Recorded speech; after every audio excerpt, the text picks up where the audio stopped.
So we're getting more details of what's going on from behind the scenes of Trump's attack on Iran. And it turns out it was a big push from both Saudi Arabia and Israel. Let me show you guys what's going on here.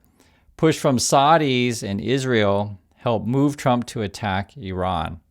And it's very clear that Trump is not working on behalf of the American people.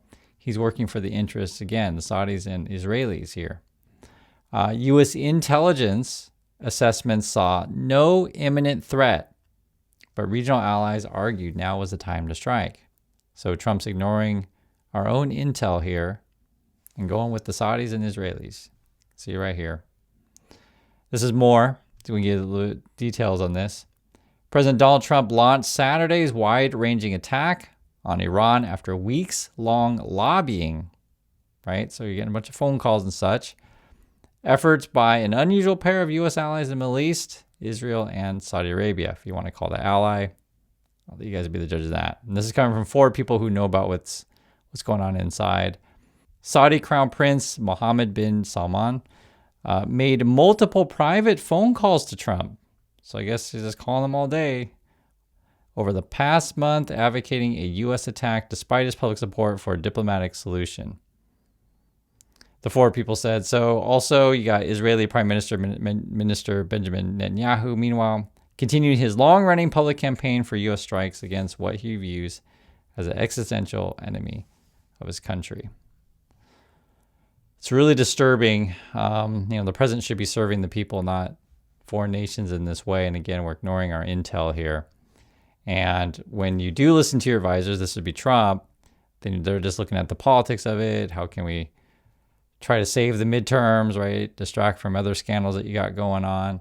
Trump advisors would prefer if Israel bombed Iran first, as the, quote, politics are a lot better, says report, right? This was just a couple days ago, and then the U.S. and Israel do this together.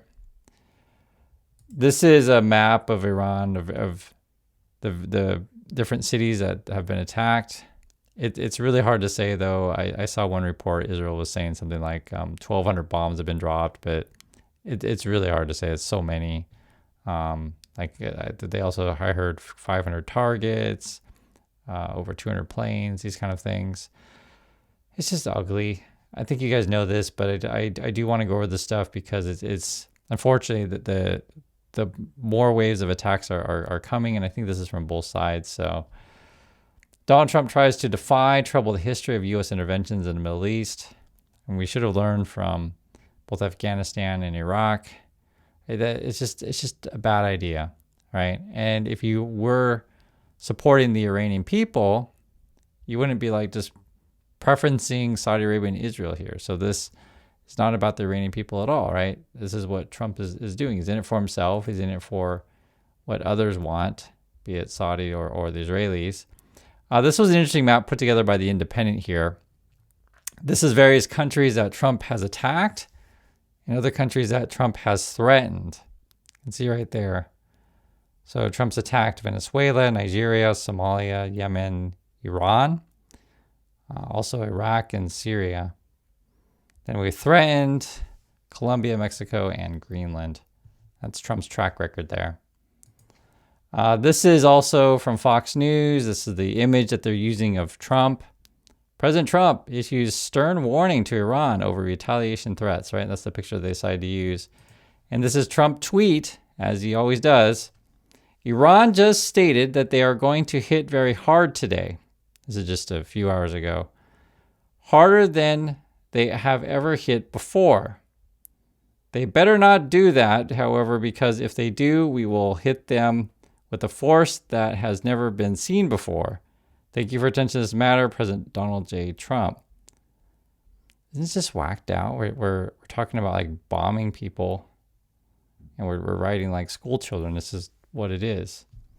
And this is what Trump is responding to. This is on the Iranian side. Yesterday, Iran fired missiles at the United States and Israel, and they did hurt. Today, we will hit them with a force that they have never experienced before. I guess this is how we communicate in this day and age. It's just, everything's so crazy, to be frank. This is in the UK, and they were talking about, I think they're involved. from my understanding, and if you guys are in the UK, please let me know. But from my understanding, I don't think the UK is a bombed Iran, but I do think that they are shooting down drones and missiles that are heading towards UK assets. So that's my understanding of it. They were talking about that. No, we are already active.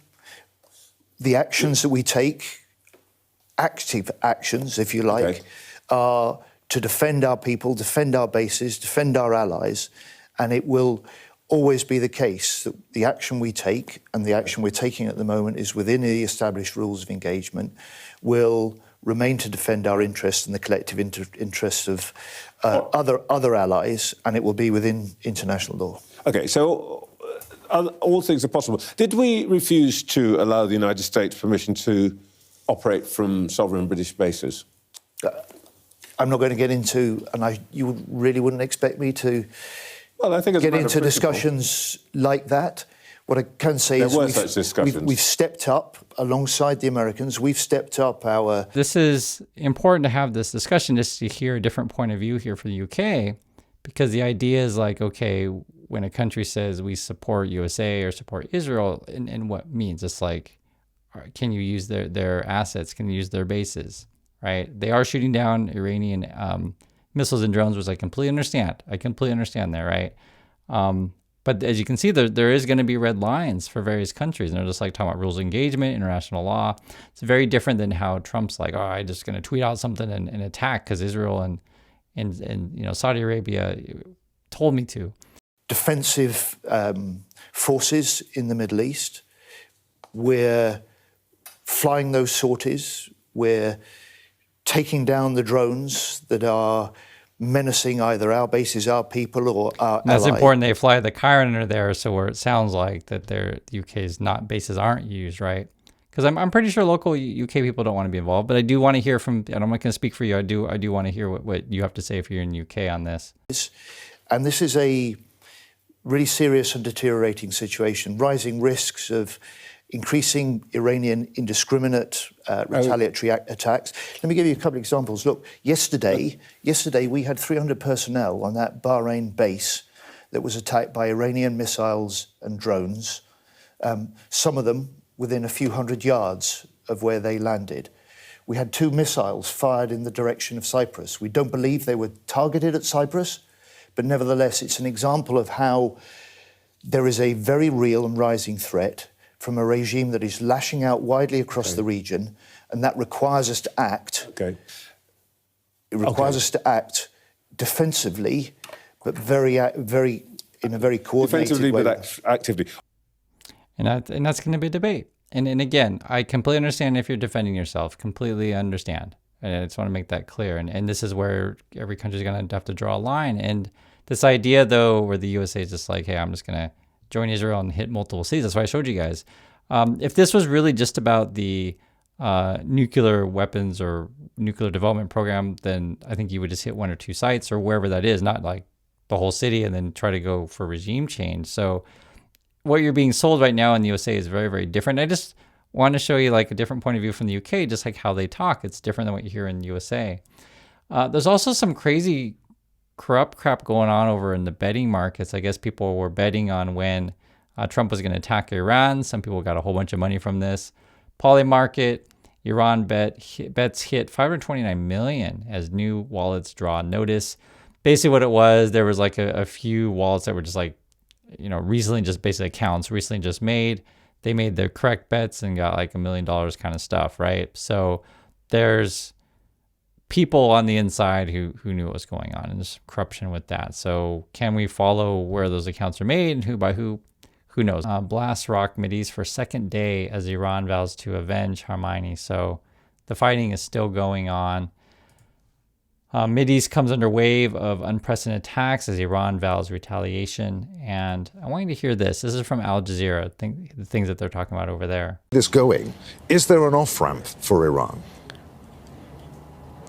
I think what will happen is that even if the United States is able to kill illegally Iranian leaders, the next generation of Iranians, the Iranians that did not see American atrocities in Iran before 1979, some Iranians that did not understand why their parents and grandparents were anti-American, those Iranians will take over.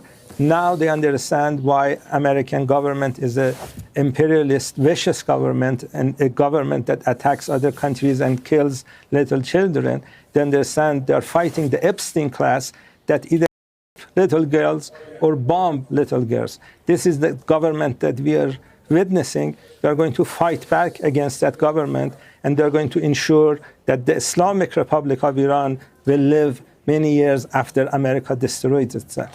And that's just one point of view you may not necessarily hear in the USA. And there's definitely worries about that, to where there'll be a faction of Iran that will become more radicalized due to these attacks. So again, this isn't, it makes this always make clear, this isn't necessarily a defense of Khamenei or any of the people in his regime, but it doesn't necessarily mean that the U.S. method of doing this is going to make things better. I just want to make that clear. This is a local person in Dubai. Just listen to how he talks. Today was absolutely crazy. I remember waking up at 2 a.m. in the morning to the sound of alarms being sent to everyone's phones. And I was deep in my slumber. And then I woke me up. And then when I caught consciousness, I could hear explosions outside from interceptors. And this pretty much happened all night.